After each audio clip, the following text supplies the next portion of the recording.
to do the third part of our frequently asked pregnancy questions series. Today I'm going to be answering or responding to the fear of childbirth. And as I was scouring the forums for topics for this series, I found that a lot of women were expressing fear of childbirth. And for some women that was fear of pain. Actually, for most women that was fear of pain, but for others it was fear of whether the support system was really going to be supportive, or fear of the unknown, or fear of the beginning of motherhood. And these are all really reasonable fears because pregnancy, as we know, does typically end with the childbirth. So it is inescapable, and it can be very frightening because we hear a lot of stories. So before we start out, I want to talk about what role fear has in childbirth and how that can actually slow childbirth down. So two basic hormones are at play, and hormone number one is oxytocin, and hormone number two is adrenaline. So you have to imagine oxytocin as the hormone that is going to open up your cervix and push your baby out. This is the good hormone. We love this one. This one makes childbirth faster, and it's a pain reliever all on its own. It's our body's natural pain reliever. The other one is adrenaline, and adrenaline is the opposite. It tightens, it stops, it slows down, it makes you afraid, it makes you want to fight or run. You know, it's the fight or flight hormone. So in keeping in mind with that, fear is related to adrenaline, and we do not want to encourage that in women who are going to be delivering a baby soon. The science behind why fear is not really a good thing in childbirth. So now that science lesson is out of the way, I want to talk now about what your image of childbirth is. So if you need to, pause and imagine it. What are you wearing? Who's with you? What are you saying? What's happening to your body? What's the environment like? In your mind, what does childbirth look like?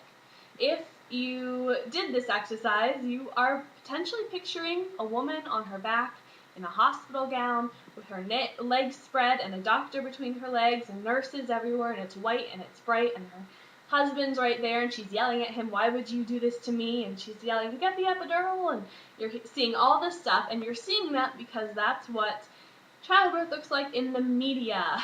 And when thinking about that, you have to remember that media is there to entertain. It is there to be dramatic, and it is there to be humorous. So usually childbirth scenes on television are going to fall in one of those categories, and it is not real birth. Yes, some births can look that way, but that is the exception. That's not their rule. And your birth does not have to look that way.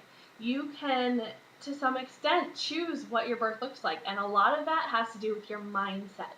So I want to talk about getting your mind in the right place and educating on yourself of what birth could look like, what your birth could look like. One really wonderful resource that I suggest to all moms who are pregnant is the book that I have right here, Ina May's Guide to Childbirth. This book is full of wonderful, positive, normal birth stories, and also her own input on how to achieve a birth, a normal birth.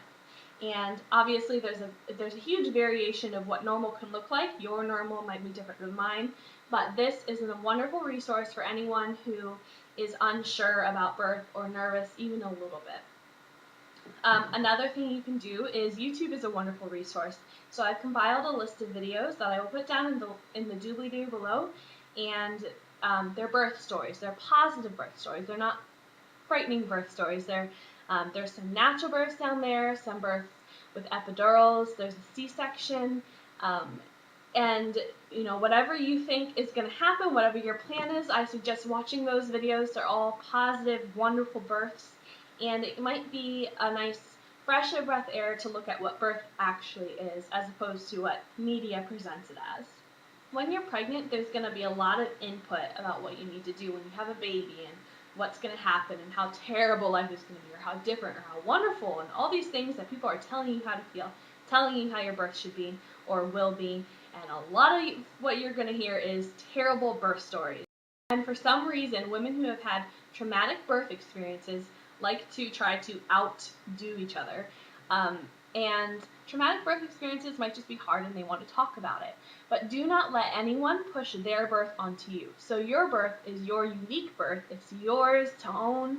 It's yours to have. You should not be allowing other people's opinions on your birth, whether they're saying, oh, you're going to get an epidural, or oh, I had a C-section, that's probably going to happen to you, or oh, I bet you're going to have to be induced. Any of these things, research it. Do not take anyone's word for it, and don't let anyone scare you because of their birth story, because that was their story, not yours. And you are the rule, you are not the exception. So if you're struggling with fear, having a good game plan is really nice for people who are planned out like me. I'm a planner, and I had a birth plan, and a birth plan is more than just a wish list for your birth, and it's not a promise, and we know that, we recognize that, but it can allow for good communication between you and the hospital staff or the birth center staff or your midwife if you're at a home birth. It can allow for good communication between you and your partner, you and your doula. Anyone who's your support system should have a copy of your birth plan. A lot of people will poo-poo birth plans because they think, oh, they're silly because it's never going to happen. But just so you know, my birth plan happened almost exactly as I wrote it down. And I think that having an idea of what you want, really thinking about what you want, putting it on paper is a good thing for you too, because it can help you know what you want to research, it can help you know what you want to communicate with your with the staff, and it can also give you something to do, like if something does go wrong, have a clause in there for what happens if you do need an emergency cesarean. Can you have a gentle cesarean? Talk to your hospital about immediate skin-to-skin contact no matter what type of birth you have. These are things that birth plans can be really helpful for and might calm your mind a little bit in terms of the unknown of childbirth. And the last thing I want to suggest, which I suggest anytime fear in childbirth is brought up, is to start practicing calming techniques now. When I was aiming for a med-free birth, I did ask around, and a lot of people swore by yoga, prenatal yoga. So if you have the opportunity to do a prenatal yoga class or a hypnobirthing class or any sort of calm, peaceful birth class, take that opportunity. But if not, you can also practice these things at home, which is what I did. So I like the saying to inhale peace and exhale tension. So imagine every time your heart starts to pound and you start to get anxious about your upcoming birth, breathe in peace and breathe out all that fear and all that stress and that tension, because not only will you be calming yourself in the moment, but you're actually practicing for birth. And once again, being proactive about your birth can be really helpful when it comes time to deliver. So to summarize, I suggest surrounding yourself with positive influences, whether it's books, whether it's videos, whether it's other positive birth experiences from people you know. It's also surrounding yourself with positive and encouraging people who tell you you can do it and believe in you. And it's learning to tell yourself to be positive and to be uplifting to yourself, because birth is the most empowering experience of your whole life. And you should be able to be empowered by the people around you, and most importantly by yourself, because you are going to do an amazing job, you're going to do an amazing thing, and happy birthing.